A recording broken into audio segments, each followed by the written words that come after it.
Hola a todos nuevamente, espero que anden muy bien.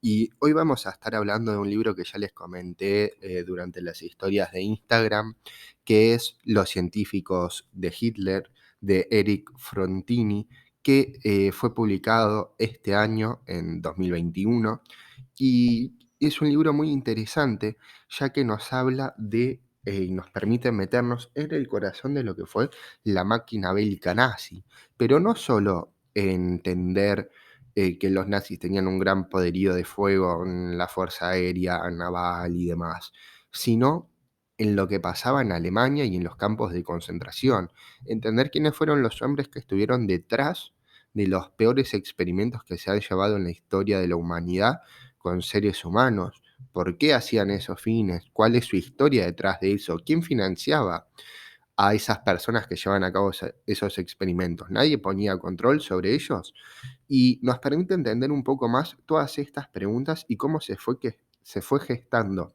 en el pueblo germánico estas ideas. Pero antes de comenzar con el libro, vamos a hacer una aclaración, como dice el libro, em, y de lo cual creo que es bastante importante, sobre todo, leer, que dice lo siguiente: las razas humanas no existen, existen las etnias. La única raza o especie humana que sobrevive es el Homo sapiens. Todos los demás homínidos y sus predecesores han desaparecido. Las personas no son perros ni reptiles. Todos los seres humanos somos sapiens, desde un punto de vista morfológico, pero biológicamente somos iguales. Tenemos 2 brazos, 2 piernas, 20 dedos, una cabeza, 2 ojos, 2 orejas.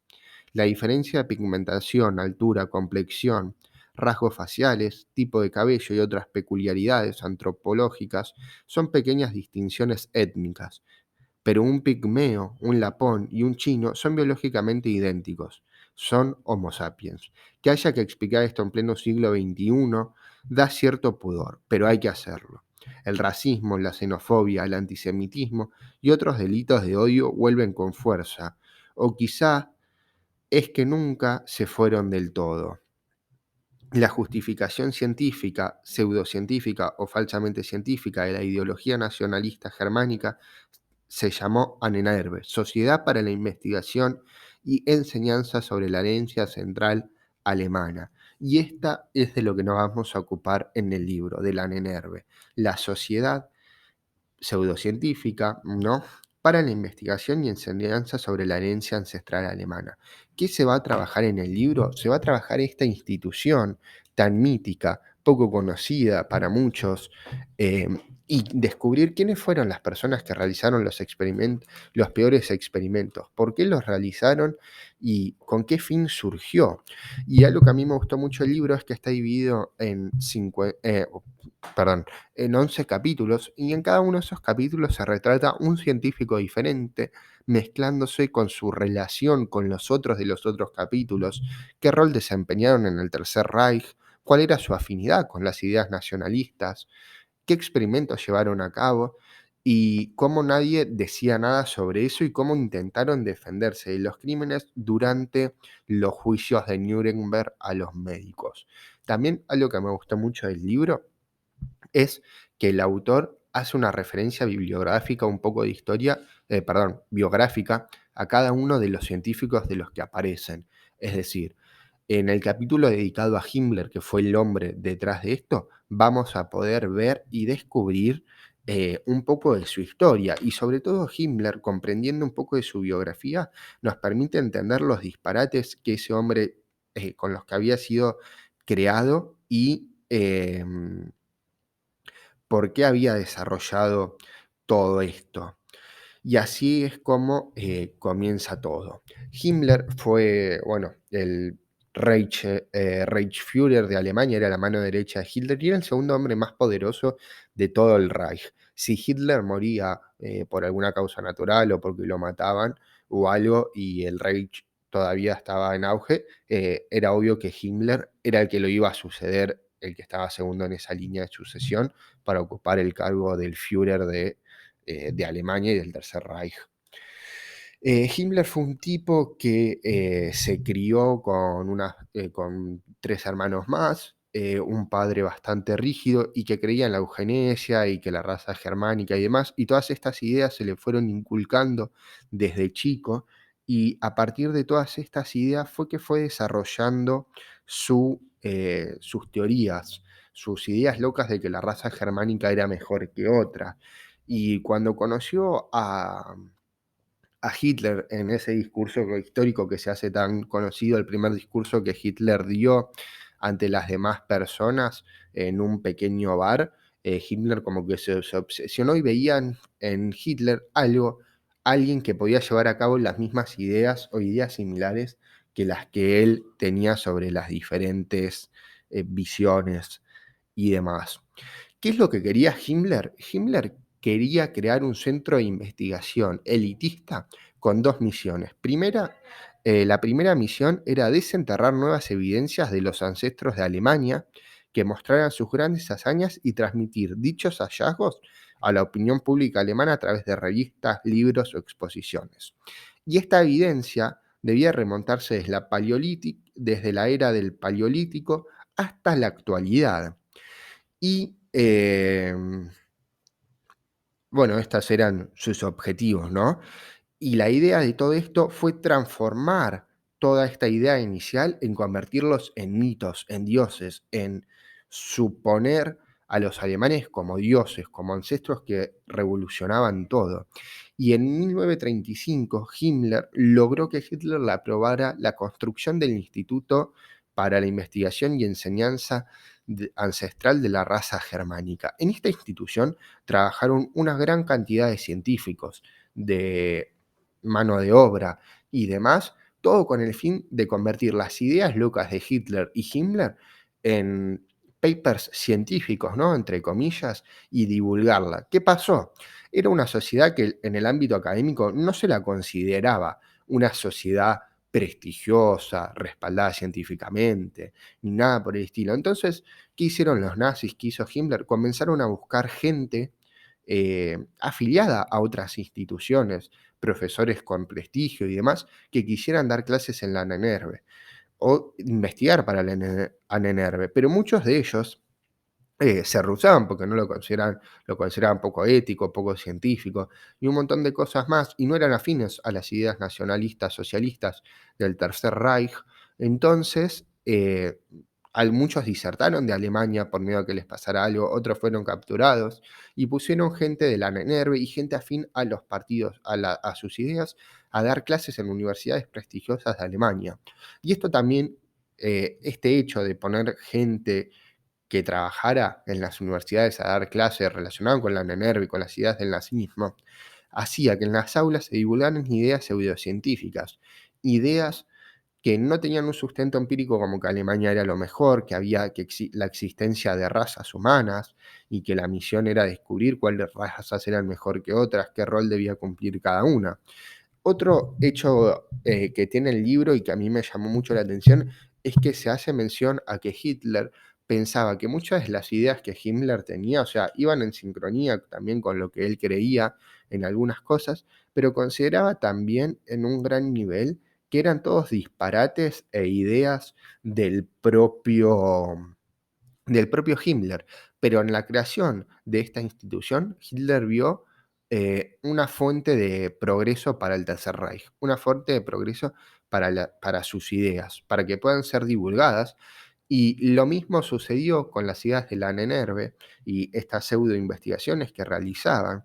Es que el ministro de propaganda tan conocido, del que no nos vamos a ocupar en este podcast, ni que se ocupa en el libro, pero se hace mención, Joseph Goebbels, que era un maestro de la propaganda, la verdad, difundía todas estas ideas y permitía que se jugara con todo esto. Otro de los hombres que tuvo mucho que ver en el Tercer Reich fue Darré, un hombre nacido en Buenos Aires el 14 de julio de 1895, que era hijo de un padre alemán y madre argentina, y se mudó, estudió acá, luego fue a estudiar a Londres, y en el 1922 se trasladó a Alemania, donde se dedicó a estudiar la cría de animales de granja y posteriormente se alistó en una fila juvenil de una liga llamada Artamanes, una asociación juvenil de clara tendencia étnico-alemán, que ya era afina a ciertas ideas eh, de la Nennerve y del nazismo, ¿no? Como el nombre lo indica. ¿Qué sucedió? Él fue uno de los principales partícipes en la creación de esta institución. El propio Hitler fue quien lo nombró ministro del Reich de Alimento y Agricultura y también lo nombró director de la oficina principal de raza y asentamiento. Fue uno de los que estuvo a cargo también de las expansiones, que proponía las expansiones del territorio alemán y muchas otras cosas más. Eh, el segundo fundador de la Nennerve fue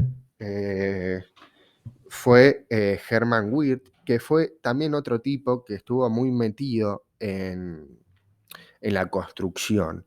Pero volviendo a Darré, era un nazi convencido desde 1930 y ideó un plan con el objetivo que era reclutar a campesinos disgustados con el poder político central y arrastrarles a la causa nazi. Para ello ideó un plan en tres pilares que fueron sacar provecho del malestar en el campo como arma contra el gobierno central, convencer a los campesinos para que se unieran a las causas nacionalistas y conseguir distritos electorales cuyos habitantes pudieran ser utilizados como futuros colonos que desplazaran a los eslavos inferiores en las futuras conquistas de la Wehrmacht en el este de Europa. Es decir, era un tipo decidido a hacer las cosas. El segundo fundador fue Hermann Wirth, nacido en Utrecht el 6 de mayo de 1885. Estudió filología, literatura, historia y musicología y recibió su doctorado en 1910 en la Universidad de Leipzig, con una disertación sobre la desaparición de la canción popular holandesa. En 1914, al estallar la Primera Guerra Mundial, se ofreció como voluntario y tras el fin de la contienda fundó una organización nacionalista en Holanda, pero los problemas con las autoridades belgas hizo que en el 23 se viera obligado a establecerse en Marburgo, Alemania, y en el 25 se unió al Partido Nacionalista Obrero Alemán. Y ya comenzaba con las ideas de publicar artículos tales como uno conocido como Prehistoria de la raza nórdica atlántica. En la Anenerve también lo que vamos a ver mucho es que se nutría, como dijimos, de los principales científicos que podrían llegar a ver en las universidades alemanas, biólogos, etnólogos, fisiólogos, cualquier cosa que sirviera para demostrar que la raza alemana era mejor que cualquier otra, entre comillas, ¿no? Que cualquier otra y todo eso, que podría existir en el mundo y que ellos eran los mejores. Algunas de las expediciones que realizaba la Nenerve eran, por ejemplo, al Tíbet, ahí con personajes como Hermann Wirth, eh, Darré, Bruno Bleger y otras personas más buscaban en el Tíbet rastros sí, buscaban rastros, ¿cómo se dice?, de la raza ancestral alemana, que pudiera estar ahí. Eh, y esto era bastante llamativo, ¿no? Porque en el Tercer Reich eh, se creía que la raza alemana descendía desde hace muchísimo tiempo y todos venían a buscar todo. Pero el ideal de todo esto fue Himmler. Himmler fue el jerarca, el que llevó a cabo todo esto y el que propuso todas estas ideas aberrantes y el que llevaba y accedía a financiar los experimentos que se llevaron a cabo durante la Nenerve. La Nenerve, la sociedad esta, tenía como su fin el estudio de la raza germánica. Pero además de eso, realizaba y se dedicaba a realizar un montón de experimentos con humanos eh, para poder entender cómo funcionaba el cuerpo humano o cómo aguantaba. Algunos de los experimentos más atroces que se relatan en el libro, que ya los vamos a ir viendo, son bastante fuertes y Son bastante fuertes por lo que se hacen y sobre todo pensar que se hicieron con humanos y en las condiciones en que se hicieron con personas en contra de su voluntad y demás. Cada capítulo, vuelvo a retomar esto, se trata sobre un explorador principal. Para no detenerme tanto en la cuestión de estos estudios antropológicos que lleva la Nenerve, voy a mencionar al explorador Ernest Schaffer, fue un antropólogo y se dedicó a estudiar y hacer estas exploraciones y un montón de cosas más que creía que funcionaban para estas locuras. Em, También algo que vamos a ver y que es bastante fuerte, que se relata en el libro, fue, y para entender cómo es que se desarrolló, es entender la ley que promulgó el Tercer Reich de la eugenesia mental y corporal que llevaron a cabo. Esta es una ley bastante fuerte que fue publicada en 1933 y se llamó Ley para la Prevención de Descendencia con Enfermedades Genéticas. Esta ley atroz, que fue ideada también por Himmler, con sus ideas de la euganasia que le había sido inculcada por su padre, consistía en lo siguiente, consistía en que aquellos alemanes o no alemanes con alguna enfermedad eh, mental o algún retraso del neurodesarrollo, un trastorno por ejemplo, un síndrome de Down o autismo o eh, alguna deficiencia corporal, un brazo amputado o estar en silla de ruedas, lo que sea, debía sacrificarse y ser liquidado en función del Reich, en función del Tercer Reich. ¿Con esto qué sucedía? Sucedía que liberaban camas de hospitales. Lo que hacían eran los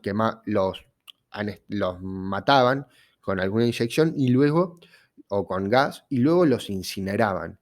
Y así los hilos se cubrían de ceniza también. Este proyecto fue llamado Action T4 y aunque los documentos de su puesta a prueba y demás distan de que se puso a prueba en 1939, según los documentos, comenzó mucho antes. Y también historiadores que permiten reconstruir ciertas fechas de acá dicen que desde agosto de 1940 a 1941 se exterminaron porque así lo decían los nazis, a 70.273 enfermos mentales o con alguna difusión biológica. Y en los juicios de Nuremberg a los médicos, otros investigadores, y a partir de lo que relataron, estiman que las muertes superaron los 275.000 personas con este proyecto. Y son el proyecto en sí mismo una locura, querer matar a una persona porque tiene una deficiencia, un problema del neurodesarrollo que no es nada su culpa, nada más para liberar camas. También en el 35 Himmler se propuso también creó las SS y los soldados, y creó unos centros que también se relatan en el libro, bastante terribles, que eran centros en los cuales los altos jerarcas de las SS podían tener relaciones con diferentes mujeres alemanas para reproducirse y tener así hijos germánicos. Estos hijos germánicos eran creados en esas instituciones, era para madres solteras, todo esto, y eran creados ahí, creados entre comillas, ¿no? O sea, sí, iban ahí, tenían relaciones con las mujeres, con las madres solteras de ahí, tenían hijos y esos hijos quedaban a cargo de una institución, como si fuera un orfanato, y eran creados ahí. Luego, muchos años después de los juicios de Nuremberg y demás, una psicóloga intentó rastrear a alguno de estos chicos y se vio que tenían graves problemas de ansiedad para relacionarse con los demás, falta de contacto con otras personas que se sentían temerosos a que los golpearan y muchas cosas más. También otro de los experimentos que tenemos ¿cómo es? En, sobre el Tercer Reich y que se relata acá, son los experimentos llevados a cabo por el médico Sievers, que fue uno de los protagonistas que comenzó a utilizar el gas mostaza y las cámaras de gas o productos químicos para exterminar a judíos. ¿Qué es lo que hacía esta persona? hay que volver a la historia para atrás. Hitler en la Primera Guerra Mundial le explotó una bomba con gas mostaza que lo dejó ciego un periodo de tiempo y es por eso que se vio afectado y no pudo grabar más por un periodo de tiempo. Y este hombre empezó a trabajar con estos temas sobre el gas mostaza, estos estudios, y les inyectaba a las personas eh, gas mostaza y comenzó así que comenzaron las cámaras de gas. También a otro hombre llamado August Hirt se le permitió trabajar con humanos por diferentes motivos, ¿no? Este tipo era bastante más enfermo ya, porque disecaba y coleccionaba cuerpos y los ojos de las personas, tenía una colección de ojos, y lo que hacían era para la Luftwaffe, que era la fuerza aérea alemana, lo que hizo este hombre fue agarrar prisioneros del campo de concentración, obviamente siempre agarraban a los que estuvieran en mejores condiciones de salud, los metían en una bañadera llena de agua, entre temperaturas de 2 y 12 grados, la temperatura que está el Canal de la Mancha, y allí los dejaban durante horas hasta que estuvieran en un estado de hipotermia, casi muertos, los sacaban y los intentaban revivir para ver cuánto tiempo podían sobrevivir. Otro de los experimentos llevados a cabo y también atroces fue darle a los prisioneros de los campos de concentración durante semanas y días solo agua salada para beber, cosas de ver cuánto podía aguantar una persona bebiendo agua salada en caso de que algún barco del Tercer Reich pudiera rescatar a sus soldados y demás. Se rumorea en los juicios de Nuremberg, ya se dice, algunos comentaban que hasta algunos prisioneros ya lamían el piso intentando buscar algo de agua de algún musgo que haya en las oficinas. Y también no nos podemos ir sin antes hacer mención al más conocido, también llamado el ángel de la muerte o el ángel blanco, que fue Joseph Mengele. Mengele, este fue el peor de todos, tenía una obsesión con poder experimentar con gemelos, con humanos, y los fue reclutando por todos los campos. Y lo que hacía era, a algunos les daba un tratamiento y a otros otro. Incluso hay una película argentina que no me acuerdo el nombre, pero que retrata algo así. Y cuando se moría un hermano por el pésimo tratamiento o alimentación que le daba, al otro le inyectaba una inyección y se moría automáticamente y les hacía la autopsia a los dos a la vez para ver el deterioro corporal. Mengele también tenía una obsesión con intentar cortarle los brazos a las personas o alguna extremidad, intentar ponérselo a otra persona para así los soldados que sufrían una amputación debido en el frente de batalla podrían recuperar esa parte del cuerpo perdida. Y el libro es muy fuerte con lo que relata por momentos, pero sumamente interesante porque nos permite entender todas estas cuestiones que se llevaron a cabo en el Tercer Reich. Otra de las cuestiones más fuertes que se llevó a cabo durante el Tercer Reich es los experimentos que llevaron a cabo también con la Luftwaffe. ¿Qué sucedía? La Royal Air Force de Inglaterra tenía unos aviones, los Pipser creo que se llamaban o algo así, que eran aviones mucho más livianos que los alemanes, mucho más rápidos y con más poder de vuelo y que superaba completamente al de los alemanes. Entonces deberían probar a cuánta altura podía aguantar un cuerpo humano.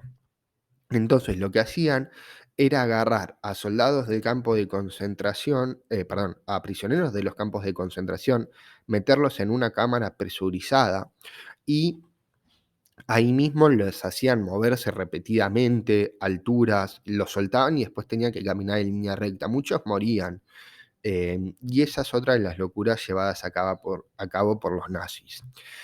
Para todos aquellos que les interese la historia de la Segunda Guerra Mundial y comprender un poco más la locura que llevaron a cabo los nazis y las justificaciones que hicieron, es un gran libro muy serio que tiene mucha bibliografía para ver de dónde salen las cosas que dice. No hay, eh,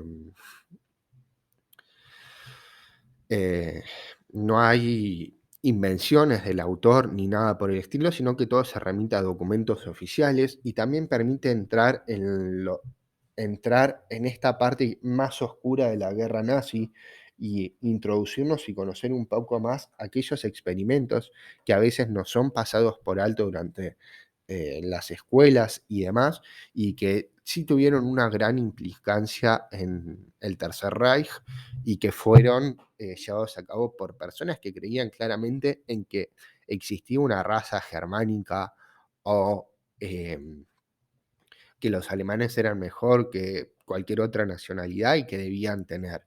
Y sobre todo entender que permitir entender esto, como quiere decir el libro, permite que estas cosas no vuelvan a pasar.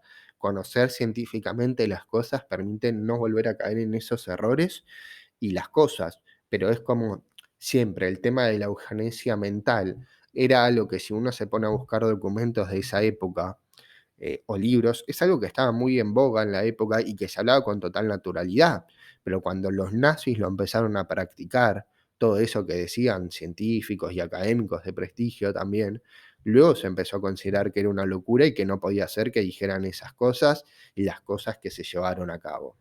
Bueno, hasta acá el capítulo de hoy. Espero que les haya gustado este libro, Los científicos de Hitler. Si conocen algún libro más de Segunda Guerra Mundial, histórica, que hayan leído, que les haya parecido interesante, me lo pueden hacer llegar el nombre por el Instagram Recomendaciones con Frank, que pueden seguirme ahí, en YouTube, y si les gustó pueden compartirlo con sus amigos, seguirme en Spotify, en YouTube, en Instagram y en Facebook como Recomendaciones con Fran, pero nos vemos en el próximo capítulo y nada más.